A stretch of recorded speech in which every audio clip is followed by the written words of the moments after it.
Podem sentar-se e abrir suas Bíblias na carta de Paulo aos Filipenses, capítulo 3. Eu fui arrastado para esse texto e esse tema quando me preparava para ministrar aqui, irmãos. Tenho certeza que alguém que orou e disse: Senhor, fala comigo hoje. E o Senhor falou: ok, estou falando. Porque não tem nada a ver com o que eu tinha preparado desde ontem, e hoje meu coração foi mudado para outro foco, buscando outro foco, e eu quero falar sobre isso. Eu não assisti a série Transformers, daqueles carros que viram robôs, a não ser um filme,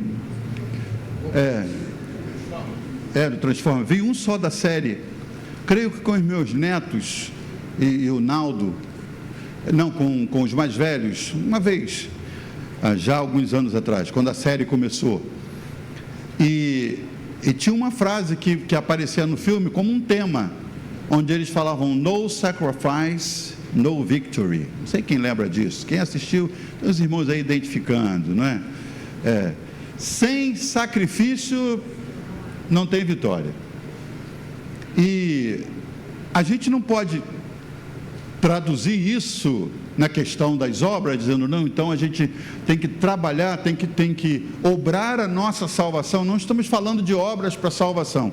O sacrifício não significa obras. Salvação só requer fé em Jesus. Você crê que Jesus é o seu Salvador, o Filho de Deus que morreu em seu lugar e que Deus ressuscitou dos mortos, foi o que Paulo disse, escrevendo aos Romanos: se creres no teu coração e com tua boca confessares que Jesus é o Filho de Deus e ressuscitou dos mortos, serás salvo. A salvação está baseada em crer e confessar essa crença.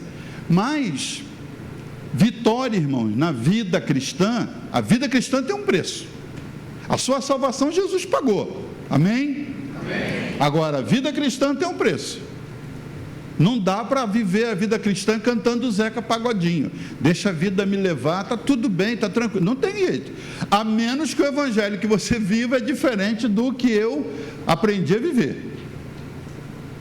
Vida cristã tem um preço. Alguém diz amém? Amém. Então, se vida cristã tem um preço, significa que para termos vitória, isso aí é real. No sacrifice, no victory. Sem sacrifício, sem vitória. Não tem como. Você precisa de uma vitória na sua vida, você põe um pedido de oração, e aí você está resolvido: eu vou orar por você. A gente vem aqui, pastor põe a mão, a gente se esforça, a gente até jejua em favor do seu pedido, e você recebe. Não, tem sacrifício.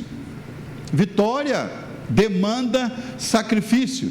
E eu queria falar um pouquinho sobre isso, porque creio que algumas pessoas, ou pelo menos uma que está aqui ou me assiste em casa, está a um ponto de tomar uma decisão, e essa palavra vai te ajudar ou a dar o passo decisivo ou a retroceder, dizendo: não é por aqui.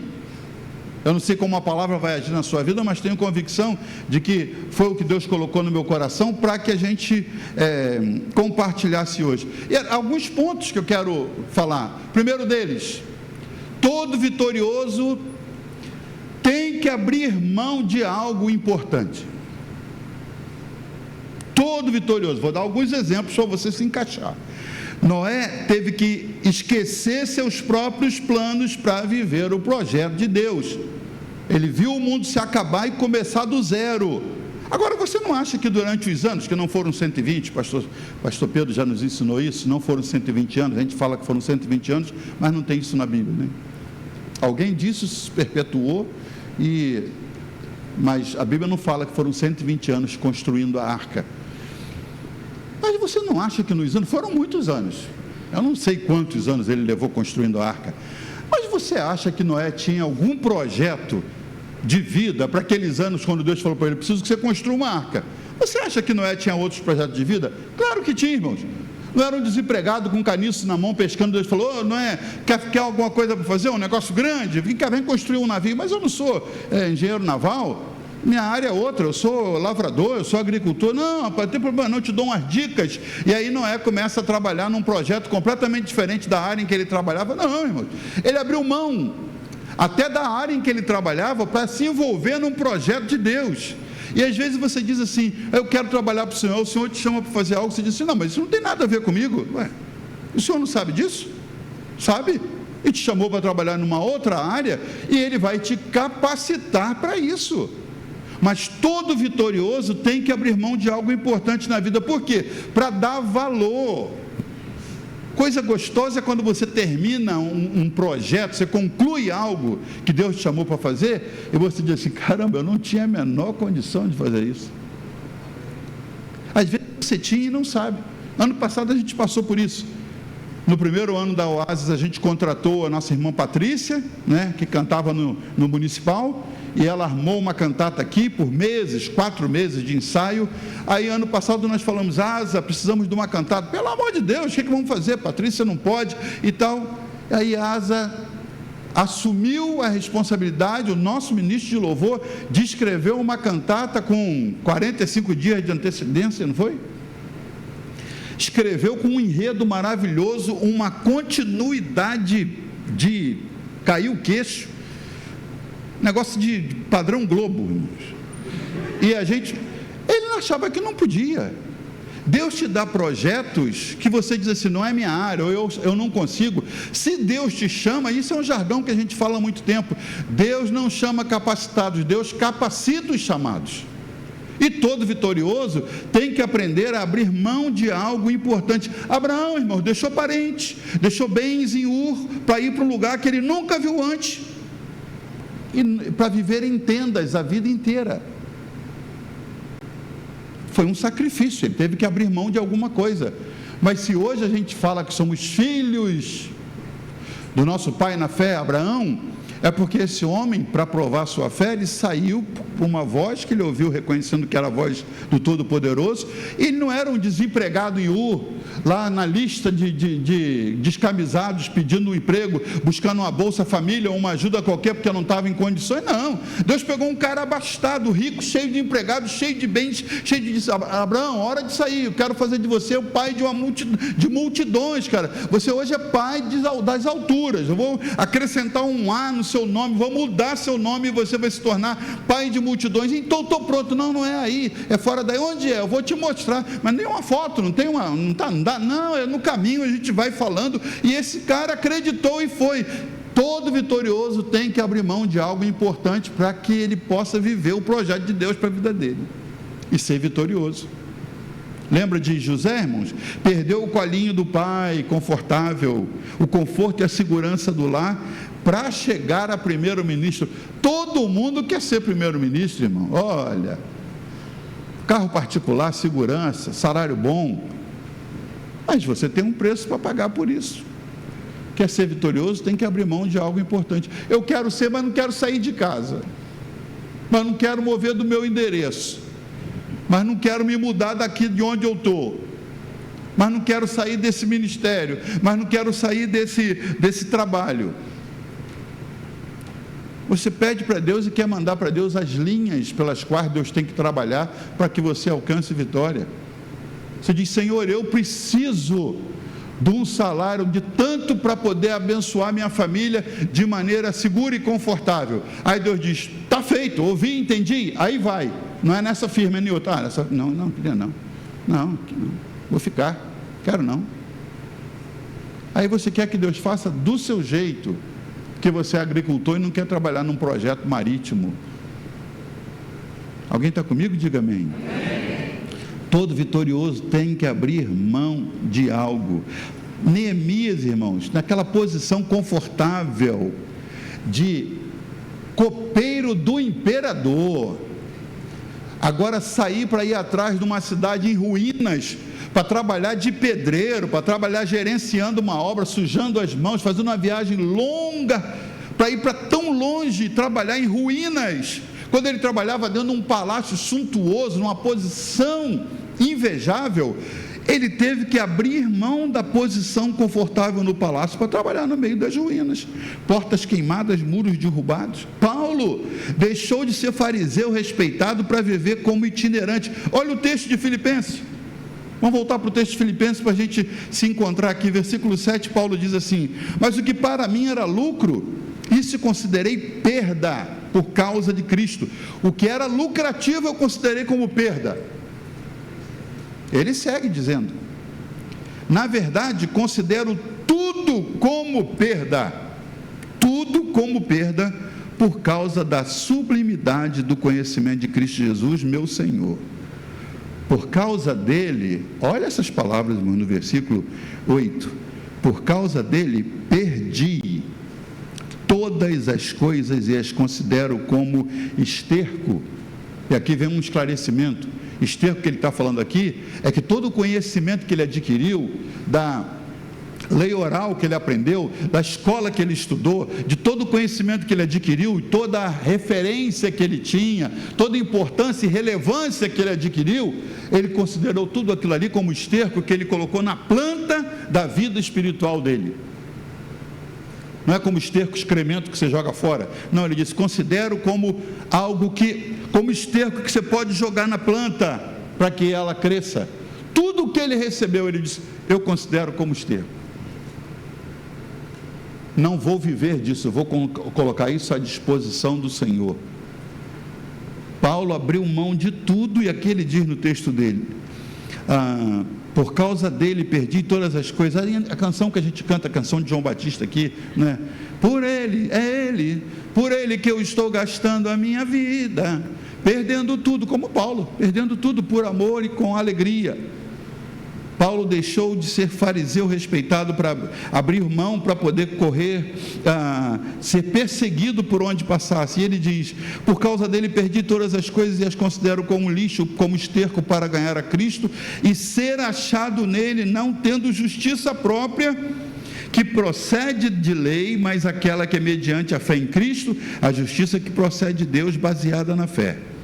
O que eu quero é conhecer Cristo e o poder da sua ressurreição, tomar parte nos seus sofrimentos e me tornar como ele na sua morte, para que de algum modo alcance a ressurreição dentre os mortos. Aí vem a parte mais importante: não que eu já tenha recebido isso, ou já tenha obtido a perfeição, mas prossigo para conquistar. Aqui fala de vitória, de conquistas.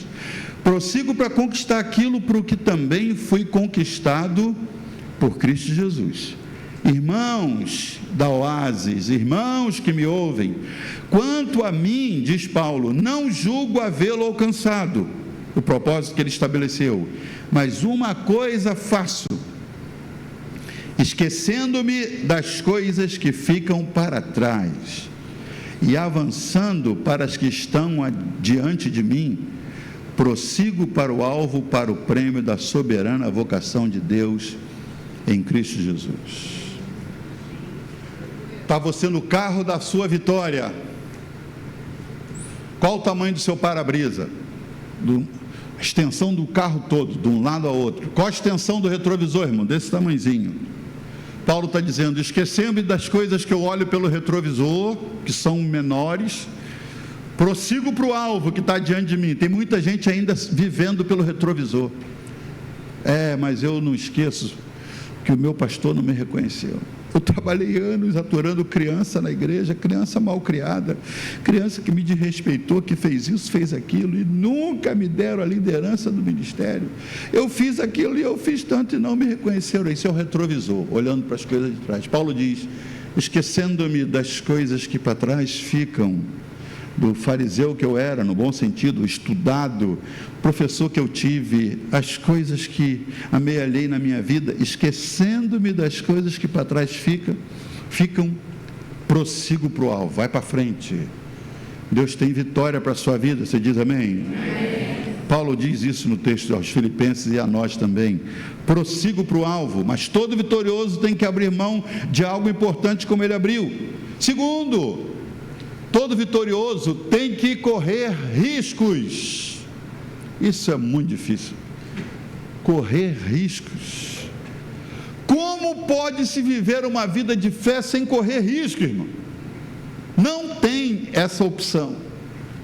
Você foi chamado para viver uma vida de fé? A Bíblia diz: sem fé é impossível agradar a Deus. O justo viverá da grana, é isso? O justo viverá da oração do pastor, é isso? O justo viverá da fé, e se ele recuar, diz o Senhor, minha alma não tem prazer nele. Não, pastor, eu sou um homem de Deus, eu creio na palavra, mas eu também sou mineiro. Tem mineiro aqui, irmãos?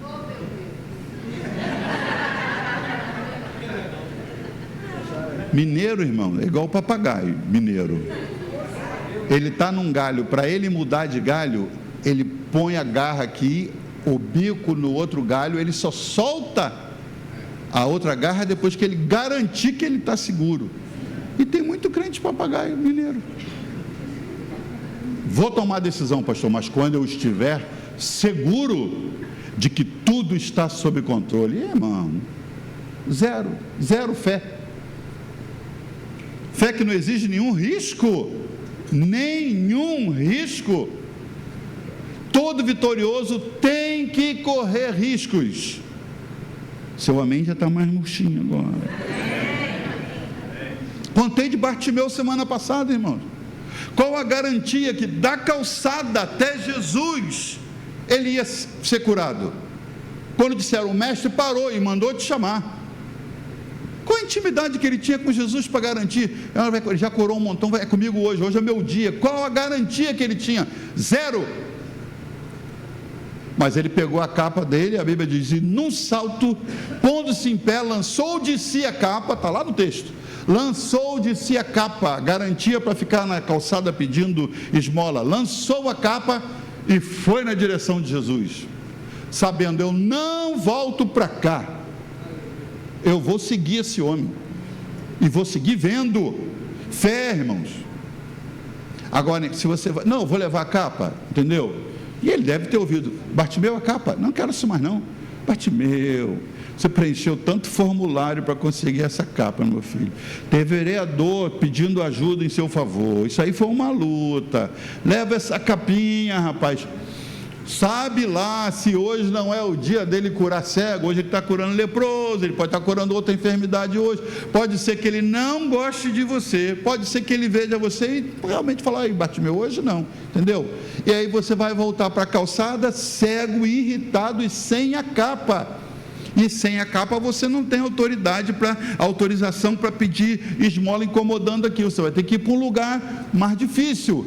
Leva essa capa por via das dúvidas. Ô frasezinha maligna, irmãos, ela pode ser útil em algumas ocasiões, mas ela é inimiga da fé. Você vai como eu vou na fé, por via das dúvidas, por via das dúvidas. A gente estava falando de jejum no GV semana passada, eu tive o prazer de ir lá na casa do João e da Tati substituir alguém que ia dar compartilhar, e estava falando de jejum, e quando a gente veio e nossos documentos foram retidos e os vistos negados, irmãos, eu não quis saber de fé. Falei, não é isso não, eu tenho conhecimento. Eu recebi um embaixador brasileiro de Los Angeles na minha igreja, vou ligar para o cara, e fui atrás do cara. Ô pastor, que honra e tal, fui na casa dele aqui no Rio, que honra e não sei o que tal, precisando de sua ajuda. É que eu preciso só disso, preciso que você faça uma ligação lá para os americanos, e eu conheço até, mas eu preciso que o senhor ligue para eles. Pastor, eu já me aposentei, e o embaixador novo, o cônsul americano aí do Rio, é novo, não é mais o Bishop que o senhor conhecia, é outro, não posso fazer nada. Mas eu tenho mais conhecimentos, vou pregar em Brasília. Em Brasília eu menciono o sujeito que me deu o primeiro visto, que era um embaixador brasileiro em vários países, ele trabalhou em vários países, e aí Sebastião Neves, eu mencionei o Sebastião Neves tal, quem estava lá? A ex-esposa do Sebastião Neves. Quando acabou o culto, ela veio falar comigo, pastor, fui impactada pela sua palavra, e olha, eu fui esposa do... Amém, glória a Deus, e eu trabalho em Washington. Jesus do céu, pastor, isso aí é café pequeno. Eu vou voltar daqui uns dias para Washington de férias e tal, e eu resolvo essa parada pessoalmente. Irmãos, zero fé. Eu não quero, por que usar fé se eu tenho essas referências? Se eu tenho esses colegas que podem agitar? Eu resolvi, falei, amor, resolvi, pronto, a mulher vai fazer. Passa uma semana, a mulher diz que vinha para o Rio, a mulher me liga e diz: pastor, deu ruim. Mais um. Eu fui queimando nada de fé, irmãos, fui queimando meus cartuchos, até que essa santa do Senhor falou assim: amor, sabe como nós vamos resolver isso? É nós mesmos em jejum e oração. Vamos tirar uns dias de jejum e nós vamos encarar o consulado aqui. Meu pai, eu vou ter que usar fé então.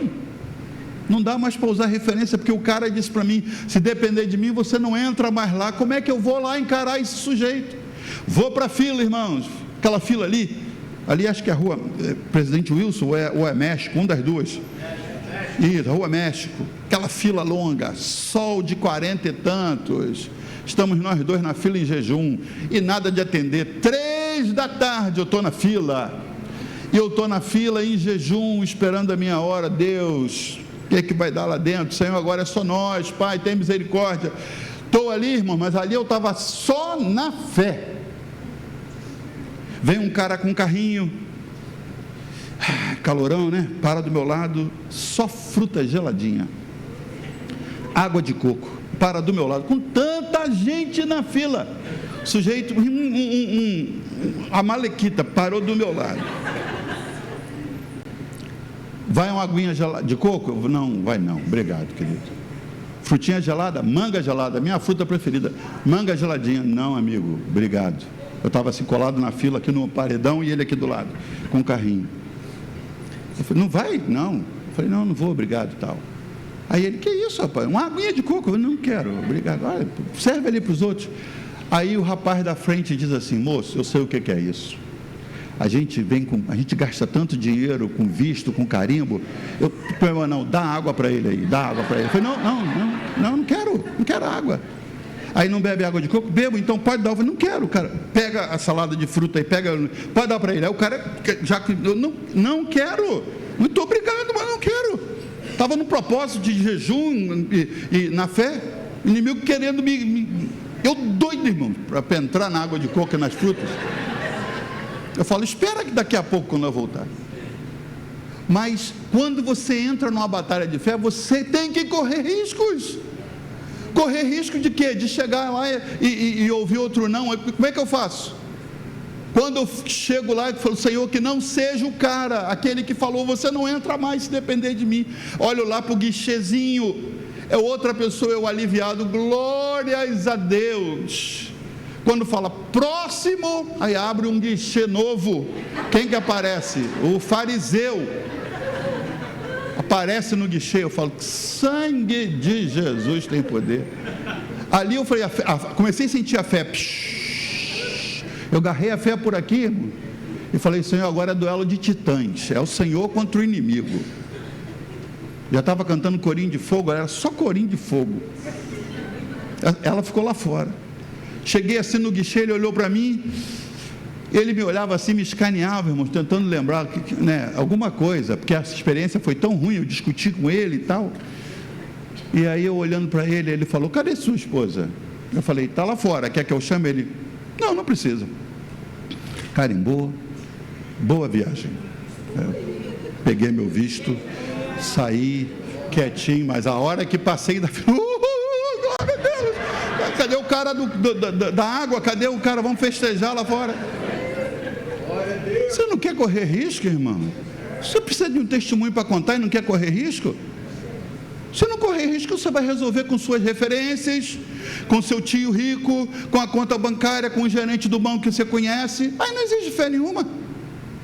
Estamos na batalha do terreno aí, onde uma igrejinha embrionária como a nossa tem condições de comprar uma propriedade para estar construindo. É só comprar, irmão, ainda tem que construir, ainda tem que fazer um montão de coisa.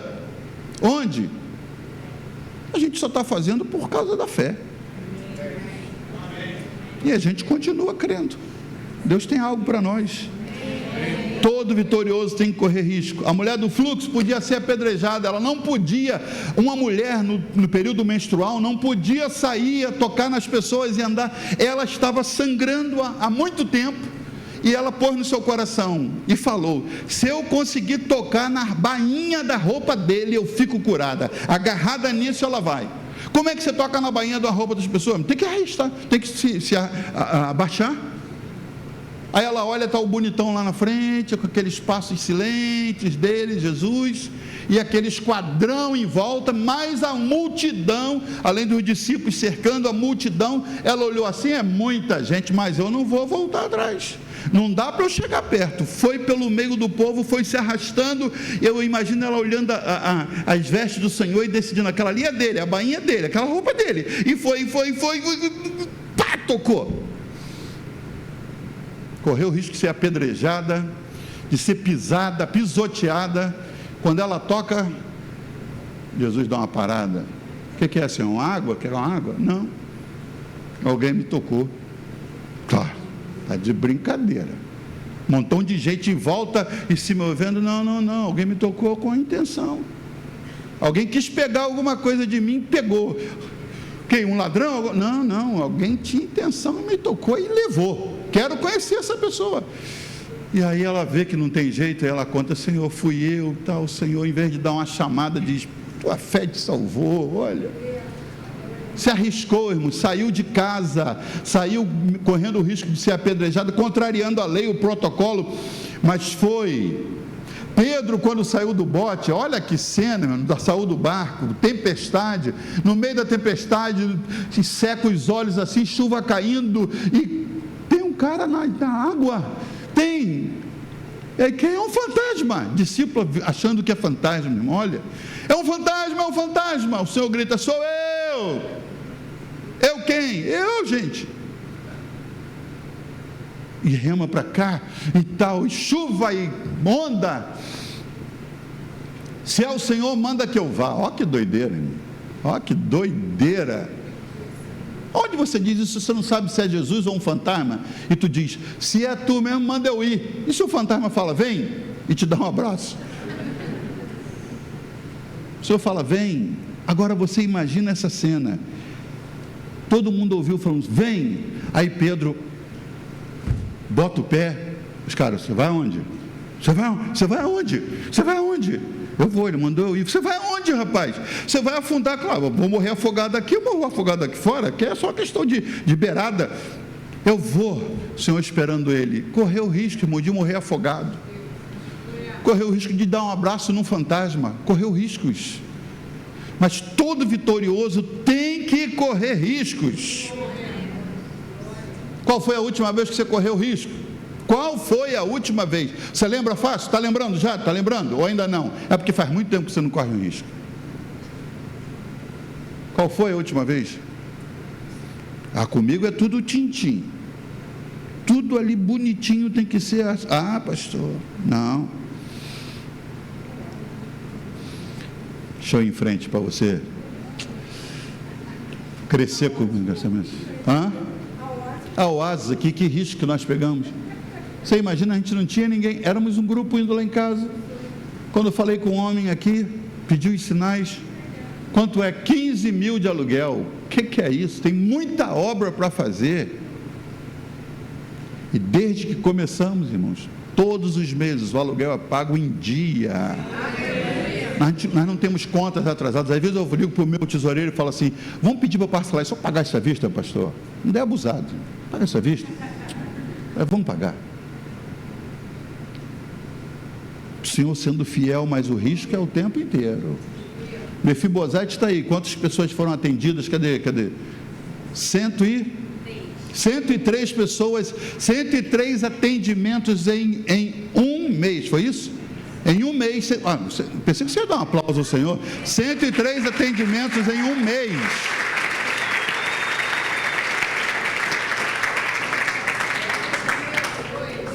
Tem custo, irmão.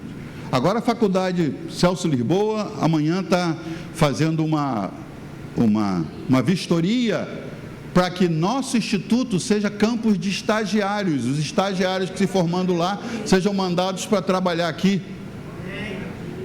Onde é isso? Com um mês, o instituto já está, claro, o trabalho do pessoal da equipe, Tati com a sua equipe e trabalhando aí, mas a gente já tem, é lindo quando você vem aqui de dia, ver as pessoas sendo atendidas, abençoadas, os voluntários trabalhando gratuitamente, dando do seu tempo, para abençoar pessoas que vêm de longe, pessoas que não tinham esperança e agora são esperanças. Como é que é isso, irmãos? É fé, por fé.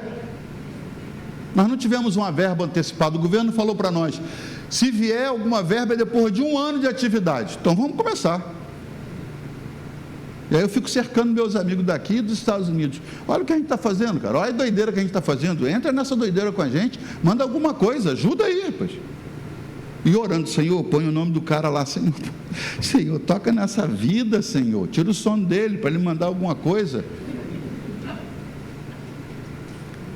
Mas se a gente estivesse esperando, irmãos, quando nós tivermos condições, que condições, irmão? A gente mora num prédio alugado, tentando comprar um outro, já vai começar um instituto que vai gastar dinheiro, tiver esperando condições, a gente não começa nada. Todo vitorioso tem que correr riscos. Vamos em frente. Todo vitorioso conhece o momento certo. Põe atenção nisso aqui mais uma vez. Tem o momento certo de agir, irmão, e o vitorioso ele tem que estar ligado nisso aí. Em inglês a gente fala timing. Momento certo de tomar a decisão, de ir adiante. Pilatos perdeu esse momento, irmãos. Pilatos, irmãos, eu queria ver o nome de Pilatos em Hebreus 11, na galeria dos heróis da fé, nosso irmão Pilatos. A chance diante dele, o Todo-Poderoso na frente dele. Diz que ele se impressionou quando faziam tantas perguntas e Jesus ficou em silêncio. E ele se impressionou com o silêncio de Jesus. Estava diante dele, tem uma hora que falou: estão dizendo que tu és o Filho de Deus, é isso mesmo? Tu dizes.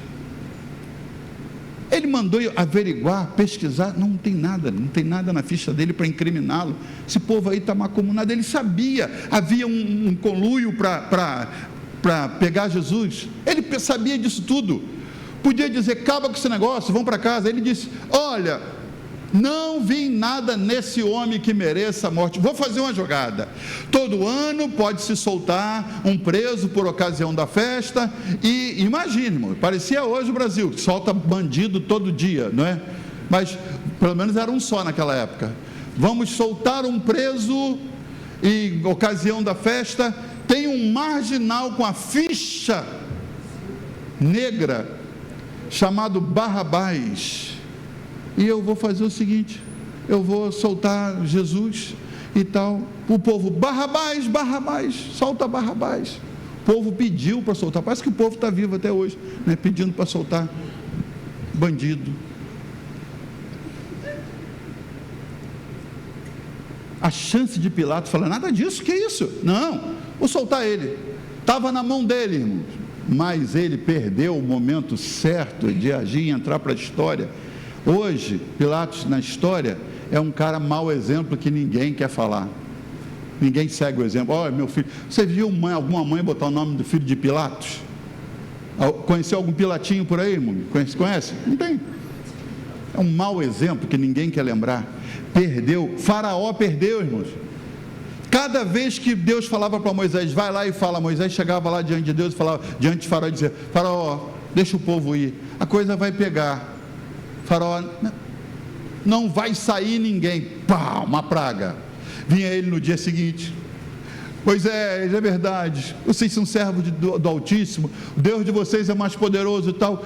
Tudo bem, ora pedindo para essas pragas, para essas rãs, para essas moscas, para essas trevas saírem, que eu libero o povo. No dia seguinte, ele não deixava, perdeu o momento. Quanta misericórdia Deus liberou sobre a vida de Faraó e sobre o Egito. O Egito se acabou, porque um homem não percebeu o tempo certo de agir. Todo vitorioso conhece o momento certo de agir. Esther estava lá, irmãos, concurso de beleza. O primo Mardoqueu diz: entra lá, minha filha, entra, não precisa mostrar documentos, ninguém sabe que você não é daqui, que você é uma imigrante. Entra, participa, ganha. Agora ela é rainha, é elevada a rainha. E aí ficou bonito, roupas, empregadas, banhos e tal. É a esposa do imperador, a rainha Esther. Quando sai o edito para matar o povo judeu, ela ficou assim amarelando na coisa. O primo mandou um recado: minha filha, preste atenção, se não foi para esse momento que você foi colocada aí dentro, Se não foi para esse momento que você entrou nessa posição. E mandou um recado ainda mais sério: se você não fizer nada, Deus vai levantar outro. Olha que verdade. Quando Deus põe diante de você a possibilidade de tomar um passo de fé em prol do reino, e você se nega por medo de correr risco, por não perceber o momento certo de agir, Deus vai levantar outro, irmão, para fazer aquilo. E você perdeu a chance de entrar para a história de Deus como alguém que foi chamado por Deus, foi colocado num lugar para aquele momento e agiu. Nossa filha Ingrid, quando era novinha, adolescente, estava com os 12, 13 anos, acho que tinha essa idade. A gente morava em Los Angeles, uma cidade muito grande, e a escola que ela estudava, uma escola com muitos alunos, milhares, e tinha gangues dentro da escola já, de adolescentes, de gente dos 14, 15, mais do que isso. Tinha gangue dos armênios, tinha gangue dos mexicanos, tinha várias gangues, e às vezes a coisa pegava. E um dia saiu um aviso lá, de que tinha uma bomba na escola. Aí a escola mandou todos os alunos saírem e irem para a quadra, e eles foram para o auditório, e aí era um montão de crianças, e a Ingrid é muito tímida, irmão, muito tímida, é diferente da Aninha, que é falante. Um você tem que chamar para falar, outro você diz, tá bom, tá bom, tá bom. E aí a Ingrid está na dela, vendo aquele pessoal todo com medo, as meninas, as colegas chorando, e aí a Estherzinha se manifestou, levantou e falou: gente, eu também estou com medo, mas você tem que saber para onde você vai, senão você vai morrer de medo. Eu sei para onde eu estou indo se o pior acontecer. E ali foi a chance dela, entendeu que no risco da bomba, era a chance de ela ministrar Jesus para os colegas. Você tem que estar atento para o momento. Deus abriu a janela, entra, fala, é a oportunidade. Não faça como Pilatos, nem como Faraó, não perca o momento que Deus abre, esteja ligado. Filipe lá em Samaria, quando o Senhor falou para ele: desce para a estrada deserta, ele sabia, se eu me atrasar, eu perco o timing de encontrar com o etíope. Ele não sabia o que era. O Senhor só falou: vai. Quando chegou lá, o que eu estou fazendo aqui na estrada deserta à toa? O Senhor, daqui a pouco vem a carruagem. Não está nem aí, irmão. Agora o Senhor fala: corre atrás do carro. Olha só. Aí você diz: eu sou lá crente de correr atrás de carro? A carruagem passando, imagina você, meu irmãozinho oasiano. Deus fala: quero te usar. Você diz: estou aqui, Senhor. O Senhor fala: vai para a rua. Aí você está ali na rua, de repente um carro oficial com batedores, os batedores na frente, as motos na frente, o carro com as bandeiras, e aí o Senhor fala para você: corre na direção do carro. O que é isso, Senhor? Está vendo? O que é isso? Me mira, mas me erra, Senhor. O que é isso? Você vai correr, irmão, na direção de um carro oficial, correndo o risco dos batedores te abaterem, te matarem? Ele correu o mesmo risco, um carro do ministro da Fazenda, com os batedores, ele não vinha sozinho. Não pensa que é o ministro da Fazenda numa carrocinha, irmão, e vamos para os cavalos. Não, ele estava vindo de um país para outro, saindo do Oriente Médio para ir para a África. Era uma viagem de muito tempo, uma super carruagem com batedores, com protetores, com muita comida a bordo. E aí o Senhor diz: corre, e aí ele fica correndo do lado. Imagina a doideira, correr do lado de uma carruagem, tem que correr muito, e viu que o cara estava lendo lá o rolo de Isaías, pergunta: você entende o que lê? Como é que eu vou entender se ninguém me explica? Eu estou aqui, rapaz, estou para isso. Para a carruagem, sobe aí, meu filho. O que está dizendo aqui? E ele começa a explicar, não perdeu o momento dele. Está lá a igreja da Etiópia, a primeira igreja da Etiópia, está aberta até hoje, que foi aberta pelo ministro da Fazenda de Candace, a rainha da Etiópia, há 2000 anos atrás. Por quê? Foi evangelizado por um homem que não perdeu o timing. Todo vitorioso conhece o momento certo de agir. Quantos vitoriosos temos aqui hoje? Vou testar você agora, meu irmão. Vou perguntar de novo: quantos vitoriosos estamos aqui hoje? Já não foram todas as mãos agora. Você está disposto a abrir mão de algo para ter vitória? Fica de pé, então. Disposto a abrir mão de algo para ter vitória? De que você está falando, pastor? Às vezes, para ter vitória, você precisa abrir mão da membresia numa academia. Tem algum problema na academia? Não, mas você está quase entrando numa vigorexia. Você não vai lá para se cuidar. Às vezes você vai lá para ser visto, para ver coisas, ver gente. Você quer ser vitorioso? Às vezes você tem que abrir mão disso. Abrir mão da assinatura de um canal que você assinou. Eu vi o Elon Musk propondo aos pais que cancelem suas assinaturas na Netflix, por causa dos filmes e desenhos que a Netflix está disponibilizando, com muita coisa ligada ao erotismo, para as crianças assistirem e tal. O milionário do mundo convidando pessoas a cancelarem suas assinaturas. Será que para ter vitória você cancelaria um canal que você contratou, que você gosta tanto, que tem uns filminhos tão interessantes? Está disposto a abrir mão de algumas amizades influentes para ter vitória? Às vezes suas amizades estão te puxando para trás, para baixo. Você está disposto a correr risco? Diga amém. Risco de ser ridicularizado, de perder bens, de ofuscar sua reputação. Todo vitorioso, como eu disse, sabe o tempo certo, conhece o momento certo. Você está de olho no seu momento? Deixa eu ser Mardoqueu na sua vida hoje. Quem sabe para esse tempo você está onde você está. Às vezes você não era nem para ser da Oase, irmão. Deixa eu ser mais incisivo. Você não era nem para ser daqui. Mas por que você está na Oasis? Porque Deus queria falar o seu coração, te acender, te ensinar a correr riscos, te colocar nesse embalo que você entrou, e aí depois você até sai para outro lugar, onde você vai ser mais útil do que é aqui, mas para esse momento Deus te colocou, como colocou Esther no palácio, para que você aprenda algo e entenda o seu tempo diante de Deus. Quem sabe para esse momento você está na firma que você está, onde você não ganha o que você gostaria, mas é para esse momento, ou na escola onde você está estudando. Quem sabe o negócio que você está tocando, é porque para esse momento Deus quer, e você tem que estar ligado em Deus. Como é que eu sei se é o momento? É você com o Senhor, anteninha limpinha, para pegar o Wi-Fi de Deus e dizer: Senhor, é aqui, é esse tempo, é aqui. Você imagina, eu que já mudei de cidade tantas vezes, eu tinha que passar por isso, às vezes eu perdi o Wi-Fi, e dizia: Senhor, o que é isso? Para onde vou? O que eu faço? Mas se você não estiver disposto a abrir mão de coisas importantes, correr riscos e conhecer o tempo de Deus para as coisas certas, como pregamos aqui o tempo oportuno dias atrás, para tudo há um tempo determinado, para todo o propósito debaixo do céu. Você não está essa noite aqui por acaso. Me ajuda aí, diz para alguém assim: você não está hoje aqui por acaso. Você em casa, você não está ouvindo essa mensagem por acaso. Senhor, nós queremos essa noite, depois de ouvir Tua palavra, de louvar o Teu nome, nós queremos viver uma vida vitoriosa, Senhor. Mas sabemos que há um preço para isso.